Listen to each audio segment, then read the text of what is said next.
कृष्णाय वासुदेवाय हरये परमात्मने प्रणतः क्लेशनाशाय गोविंदाय नमो नमः।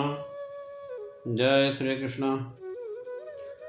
अन्नाद् भवन्ति भूतानि पर्जन्यादन्न संभवः यज्ञाद् भवति पर्जन्यो यज्ञः कर्म समुद्भवः कर्म ब्रह्मोद्भवं विद्धि ब्रह्मक्षर समुद्भवम् तस्मात् सर्वगतं ब्रह्म नित्यं यज्ञे प्रतिष्ठितम् एवं प्रवर्तितः चक्रं नानुवर्तयति हयः अघायुन्द्रियारामो मोघं पार्थ सजीवति।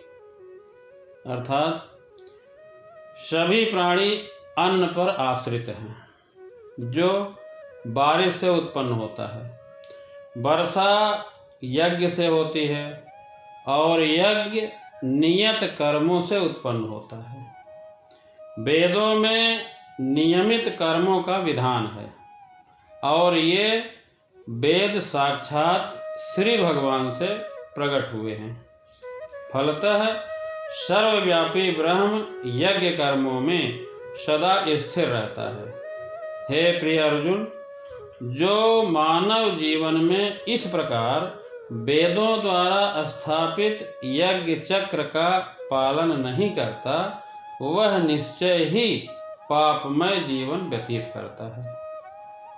ऐसा व्यक्ति केवल इंद्रियों की तुष्टि के लिए व्यर्थ ही जीवित रहता है।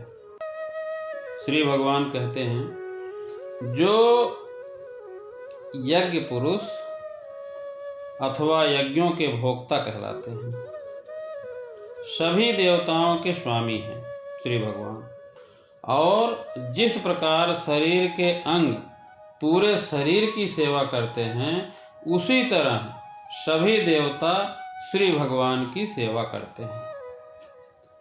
इंद्र, चंद्र तथा वरुण जैसे देवता श्री भगवान द्वारा नियुक्त अधिकारी हैं, जो सांसारिक कार्यों की देखरेख करते हैं। सभी वेद इन देवताओं को प्रसन्न करने के लिए यज्ञों का निर्देश करते हैं, जिससे वे अन्न उत्पादन के लिए प्रचुर वायु, प्रकाश और जल प्रदान करें। जब श्री भगवान की पूजा की जाती है तो उनके अंग स्वरूप सभी देवताओं की पूजा अपने आप हो जाती है। अतः देवताओं की अलग से पूजा करने की जरूरत नहीं होती। इसीलिए भगवान के भक्त पहले श्री भगवान को भोजन अर्पित करते हैं, इसके बाद खुद खाते हैं। यह ऐसी विधि है जिससे शरीर का आध्यात्मिक पोषण होता है। ऐसा करने से न केवल शरीर के विगत पापमय कर्म नष्ट होते हैं, अपितु शरीर प्रकृति के समस्त कल्मशों से निरापद होता है।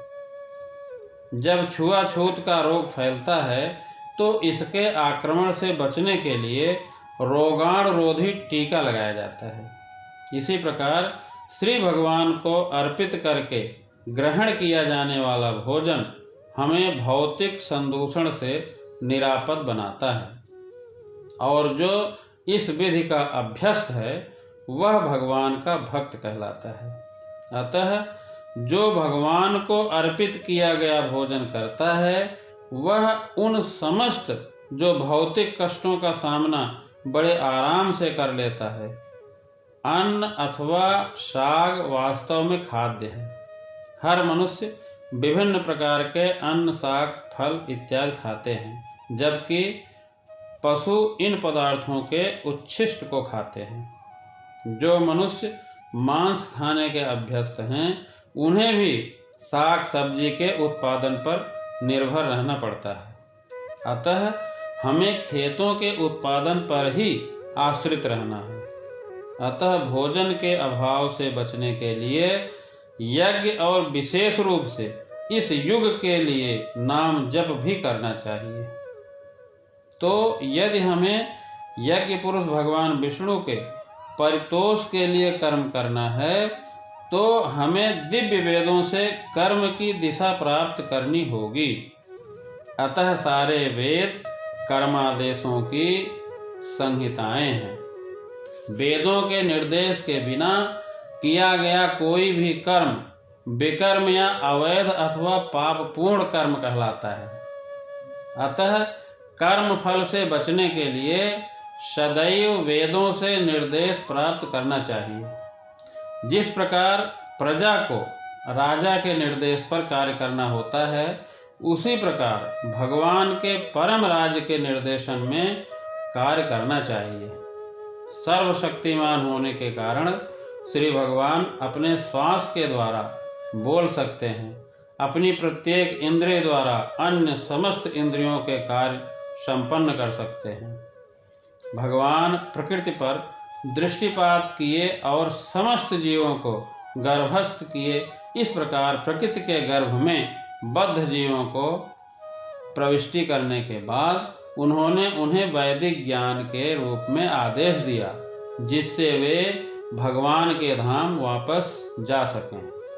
प्रकृति में सभी बद्ध जीव भौतिक भोग के लिए इच्छुक रहते हैं, किंतु वैदिक आदेश इस प्रकार बताए गए हैं कि मनुष्य अपनी विकृत इच्छाओं की पूर्ति कर सकता है और सुख भोग पूरा करके भगवान के पास लौट सकता है।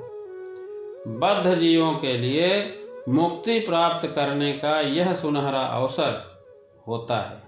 तो जो ऐसे विधि विधानों का पालन नहीं करता, अधिक तिरस्कृत रहने के कारण उसका जीवन अत्यंत संकटपूर्ण रहता है।